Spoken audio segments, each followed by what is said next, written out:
Bonjour à toutes les communautés librairies et bienvenue pour une nouvelle vidéo dans laquelle nous allons te livrer les 10 secrets de la communauté chinoise pour créer une entreprise prospère. Étrangement, la plupart des Chinois qui s'installent dans un pays étranger possèdent très peu d'argent et arrivent malgré ce à atteindre la liberté financière en seulement quelques années après avoir démarré leur négoce. Mais alors, comment font-ils et quels sont leurs procédés ? Mais avant de démarrer, voici la réponse au quiz de la semaine dernière. La question que nous avions posée était: est-il possible de déshériter ses enfants ou autres héritiers? En fait, la réponse officielle est non, car la loi prévoit expressément que cela est interdit. En France, il existe des concepts que l'on appelle la réserve héréditaire et la quotité disponible. Toutefois, il est une réponse officieuse qui valide le contraire et donc c'est oui. Pour faire simple, la réserve héréditaire est la part des biens qui revient de droit aux héritiers du défunt. La quotité disponible, quant à elle, est la part des biens qui n'est pas réservée par la loi et dont le défunt a pu disposer librement par l'intermédiaire de donations par exemple. Ainsi, si une personne possède 3 enfants et que cette dernière possède en tout 100 000 €, en vertu de la loi, la quotité disponible est de 25 000 € et la réserve héréditaire est de 75 000 € à partager entre les 3 enfants, donc 25 000 € chacun. Cela signifie donc que le défunt aurait pu avant son décès donner librement 25 000 € à la personne de son choix ou avantager un des 3 enfants, mais elle ne peut aucunement donner à d'autres personnes ou avantager un enfant avec les 75 000 € de réserve héréditaire. Pour autant, il existe différentes manières de déshériter un enfant et nous n'entrerons pas dans les détails, mais pourrions évidemment faire une vidéo. La première manière est par l'intermédiaire d'une assurance vie, puisque les fonds de cette enveloppe ne font pas partie de la succession. La deuxième solution est de donner l'usufruit d'un bien à la personne que le défunt souhaite avantager. La troisième possibilité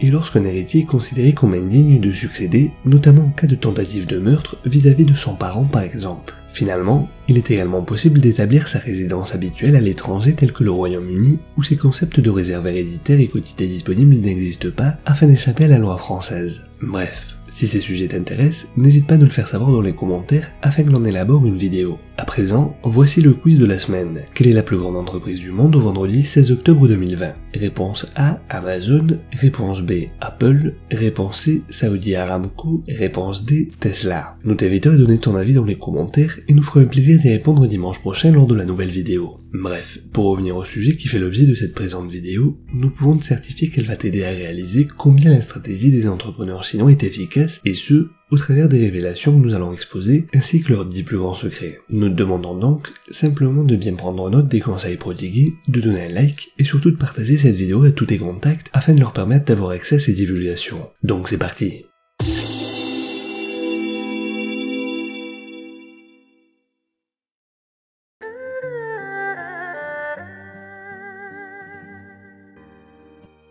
En Chine, la population avoisine les 1,5 milliard d'habitants, on peut donc dire que les occasions d'affaires sont pratiquement illimitées en raison du bassin de consommateurs énorme à leur portée. La moindre idée peut se transformer en occasion en or incroyable si elle est bien exploitée. Bien qu'il existe d'énormes entreprises chinoises, il en demeure que le principal de l'activité économique locale est propulsé par des petites entreprises, que ce soit dans la restauration, les services, le tourisme, etc. Cette forte culture entrepreneuriale est aussi intimement liée à la volonté des Chinois de ne pas dépendre d'autrui afin de sécuriser leur avenir financier. Une population aussi large amène à devoir s'imposer encore davantage pour faire sa place, ce qui peut expliquer cette propension vers l'entrepreneuriat. Le principal obstacle qui vient se dresser devant nous lorsque l'on souhaite créer une entreprise est l'aspect financier. L'un des grands secrets des Chinois est qu'ils s'entraident les uns des autres, de telle façon que les sources de financement peuvent provenir autant de la famille que des amis. En effet, les prêts entre proches sont l'une des forces des Chinois qui entreprennent, notamment dans des pays étrangers à la Chine. Ainsi, une grande partie des entreprises ouvertes par la communauté chinoise à l'étranger sont financées par des membres de leur famille, ce qui accélère non seulement leur création, mais aussi leur croissance sans dépendre des banques. Cela impulse donc la possibilité d'atteindre la liberté financière, en plus de conserver une bonne image et estime auprès de la communauté, puisque si l'emprunteur ne rendait pas l'argent reçu, il pourrait se voir non seulement exclu par elle, mais aussi se verrait interdit de pouvoir emprunter à nouveau. De plus, dans une famille asiatique, et plus spécifiquement chinoise, si le père est un entrepreneur et la mère une femme d'affaires, ils inciteront vivement leur enfant à en faire de même et n'hésiteront pas à lui proposer de l'aider financièrement.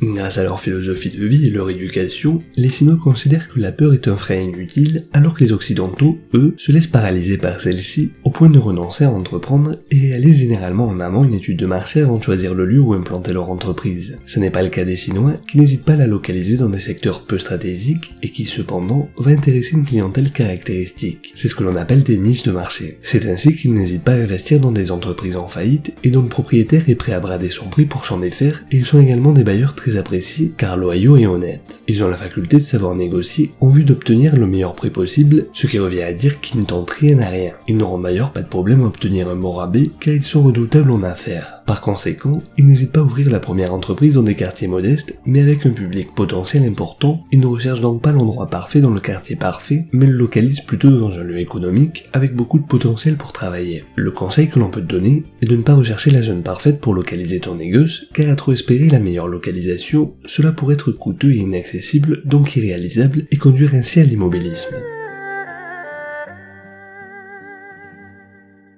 Encore une fois, la culture chinoise est basée sur le respect de l'autre et le partage. Une stratégie qu'emploient les Chinois est de regrouper les entreprises dites concurrentes. Ainsi, lorsqu'un client vient chez eux, il pourrait également aller chez le voisin qui est un ami et vice-versa. Alors que les Occidentaux considèrent la concurrence comme le diable, les Chinois, eux, la voient comme étant saine car cela prouve que les autres sont admiratifs de leur réussite, les prennent pour exemple et souhaitent leur ressembler. Donc les Chinois se sentent flattés et n'ont aucune animosité. Un exemple parlant est le nombre important de restaurants chinois qui cohabitent dans les mêmes quartiers sans esprit de compétition malsaine et de jalousie. Cela peut paraître anodin, mais nombreux sont les entrepreneurs qui craignent de dévoiler des stratégies et des solutions sur le marché chinois par crainte de se faire voler des idées. Encore une fois, c'est une mentalité à transformer. Pour eux, la copie n'est pas un réel problème, tant les choses évoluent rapidement. Pour résumer, il faut donc penser à aller sur le marché, puis modifier son produit dans un deuxième temps. Souvent, les hommes d'affaires chinois ne détiennent pas seulement une entreprise, mais plusieurs, et cela leur permet de gagner plus d'argent en diversifiant les sources de revenus. Il est important de ne pas mettre tous ses œufs dans le même panier. Il est évident qu'avoir plusieurs entreprises nécessite que l'entrepreneur ait non seulement une certaine compétence, mais aussi le temps de gérer les équipes. Alors que le problème que rencontre l'entrepreneur occidental est qu'en ayant une seule entreprise, il finit par en devenir l'esclave. L'homme d'affaires chinois utilise une stratégie totalement différente qui consiste à faire gérer son entreprise rentable via des tiers, famille ou amis, et ouvrir un autre business à la recherche de la même rentabilité. De cette manière, il cherche constamment à se diversifier et à s'étendre et à se retrouver très vite à la tête d'un petit empire, faisant d'eux des entrepreneurs à part entière. Dans la culture chinoise, travailler pour quelqu'un d'autre est un fléau. La plupart d'entre eux aspirent à toujours avoir leurs propres affaires. A contrario, dans la société occidentale, nombreux sont ceux qui s'évertuent à rechercher un emploi au sein d'une grande entreprise, puisque pour eux, fonder leur propre business leur semble trop difficile voire impossible. C'est notamment cette vision négative et persistante de l'entrepreneuriat qui va creuser le fossé entre les riches et les pauvres. Il faut toujours écouter les besoins du client, lui donner ce qu'il attend et surtout faire en sorte de ne pas le perdre, d'où l'importance d'être disponible et à l'écoute du client à tout moment. Ils ont ainsi mis en place les commerces de biens alimentaires ouverts jusqu'à minuit et 7 jours sur 7 pour répondre au mieux aux attentes et exigences des consommateurs. En Europe, et particulièrement en France, nous avons de très bons entrepreneurs, mais qui sont souvent très sûrs de ce qu'ils proposent. Il faut savoir remettre en question le produit ou service que l'on a parfois mis des années à développer pour être sûr de pouvoir pénétrer le marché. Les Chinois n'aiment pas lutter contre le courant, et si les affaires ne vont pas bien, ils n'attendent pas pour accumuler des pertes. Normalement, ils s'attendent à obtenir des bénéfices la première année et croître dans les années suivantes. S'ils ne rentabilisent pas leur affaire, ils n'hésitent pas à fermer l'entreprise et à en ouvrir une autre totalement différente. Le système que nous suivons en Occident est de continuer à faire perdurer l'entreprise coûte que coûte alors que les dettes s'accumulent. Cela devient donc un cercle vicieux qui plonge le malheureux entrepreneur vers une chute vertigineuse et le conduit au dépôt de bilan quand ce n'est pas aux drames familiaux voire même parfois au suicide. Il est important donc pour qu'une entreprise fonctionne d'avoir un minimum de connaissances sur le secteur d'activité. On ne vend bien que ce que l'on maîtrise. Dans le cas contraire, il ne faut surtout pas hésiter à fermer et à poursuivre une autre activité. Rien ne sert d'espérer des jours meilleurs, il vaut mieux limiter les dégâts et en tirer des leçons. Ainsi, cet échec, ces mauvaises expériences et connaissances acquises vont être utiles pour éviter à l'avenir de retomber dans ces pièges et ainsi évoluer. L'asiatique, lui, va se remettre en question très rapidement et s'interroger sur les besoins des clients. Mais alors, l'asiatique n'a-t-il pas peur de l'échec ? Certes oui, mais rien ne l'empêchera d'atteindre son objectif. Et quand bien même cette peur n'est pas paralysante, elle est un élément motivant car quoi qu'il arrive, il en retirera toujours de l'expérience pour le prochain négoce qu'il entreprendra.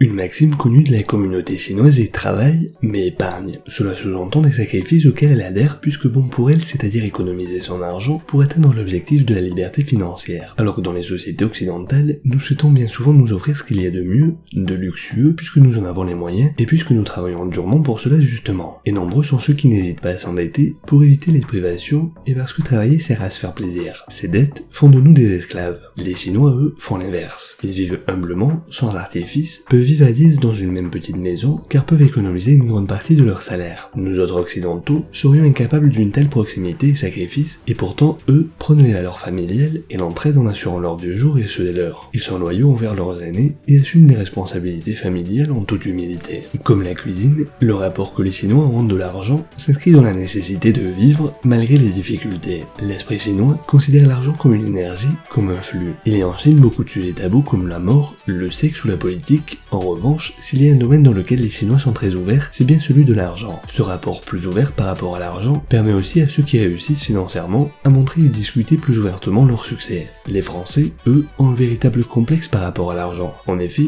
lorsque l'on demande à un Français combien il gagne par mois, très peu donneront une vraie réponse. Il est donc mal vu en France d'étaler son argent, alors qu'en Chine, c'est un signe de bonheur et de réussite. Ainsi, il est aisé de constater que les Chinois font l'inverse des Occidentaux. Ils sont prêts à de nombreux sacrifices, on peut dire alors qu'ils sont esclaves de leurs objectifs, toutefois, lorsqu'ils les ont atteints, ils affichent fièrement leur réussite qu'ils apprécient plus que quiconque.